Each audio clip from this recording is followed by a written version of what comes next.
Coba deh, kita pikirin bareng-bareng. Apa kita udah beneran nyiapin generasi muda kita buat dunia kerja di masa depan? Atau jangan-jangan kita masih pakai cara-cara lama? Ini bukan sekedar obrolan biasa loh. Ini pertanyaan mendasar banget soal masa depan ekonomi kita semua. Yuk, kita bedah lebih dalam. Nah, ini dia nih paradoksnya. Tiap tahun makin banyak aja orang-orang hebat yang siap kerja. Harusnya ini kabar bagus kan? Tapi ada satu masalah besar. Jumlah lapangan kerja yang ada tuh nggak nambah secepat itu. Ini kayak bom waktu ekonomi dan kita harus banget cari solusinya. Oke, jadi mari kita mulai dengan ngelihat lebih dekat akar masalahnya kesenjangan kesempatan kerja di era modern ini. Coba bayangin deh, ada dua jalur. Di satu jalur, jumlah orang yang cari kerja tuh melesat naik terus. Nah, di jalur sebelahnya, jumlah pekerjaan yang tersedia, jalannya pelan banget. Kesenjangan di antara keduanya ini makin hari makin lebar. Inilah inti dari masalah yang lagi kita hadapi. Ini bukan cuma soal angka atau grafik di layar ya.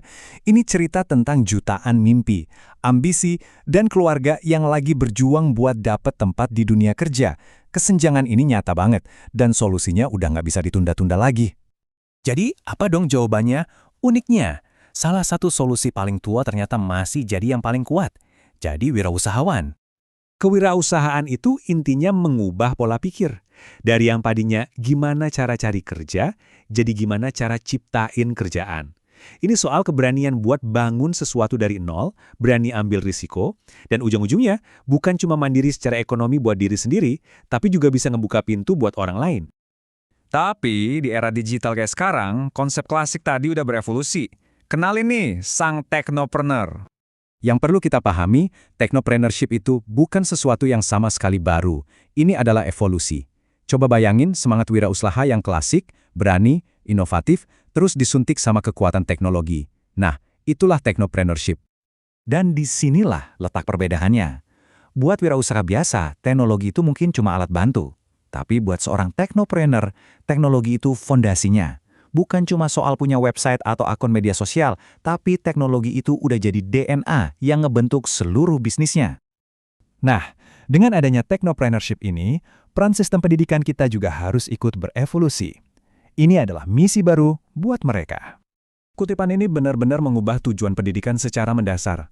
Tujuannya bukan lagi sekadar transfer ilmu, tapi ada kewajiban baru, nyetak generasi yang bisa mandiri secara ekonomi.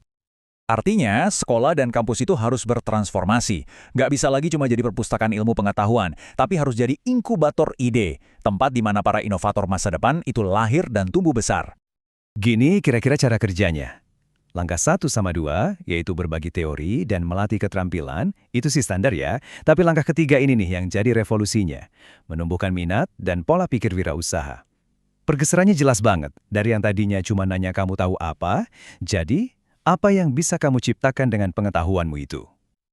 Sekarang, mari kita lihat gimana semua ini kalau digabungin buat ngebentuk para inovator masa depan. Tentunya, ini nggak gampang. Tantangan terbesarnya itu ngebongkar sekat-sekat lama di dunia pendidikan. Gimana caranya kita bisa ngajarin kalau teknologi itu bukan lagi mata pelajaran yang terpisah, tapi udah jadi benang merah yang nyambungin semua aspek bisnis modern? Jadi, inilah inti dari pembahasan kita. Kita mulai dari masalah yang nyata, kurangnya lapangan pekerjaan. Kita nemuin solusi klasiknya, kewirausahaan. Terus, kita lihat evolusinya di zaman digital ini, technopreneurship. Dan akhirnya, kita sadar kalau kunci buat ngebuka potensi ini semua ada di tangan dunia pendidikan. Nah, saya mau kita tutup dengan pertanyaan ini. Coba bayangin deh, kalau sekolah itu bukan lagi tempat buat belajar doang, tapi jadi inkubator inovasi. Bayangin kalau setiap murid dikasih kesempatan bukan cuma buat nyerap ilmu, tapi buat nyiptain sesuatu yang baru. Kira-kira, apa yang bakal mereka bangun? Masa depan kayak apa yang bakal mereka ciptain buat kita semua? Itulah visi yang perlu kita perjuangkan.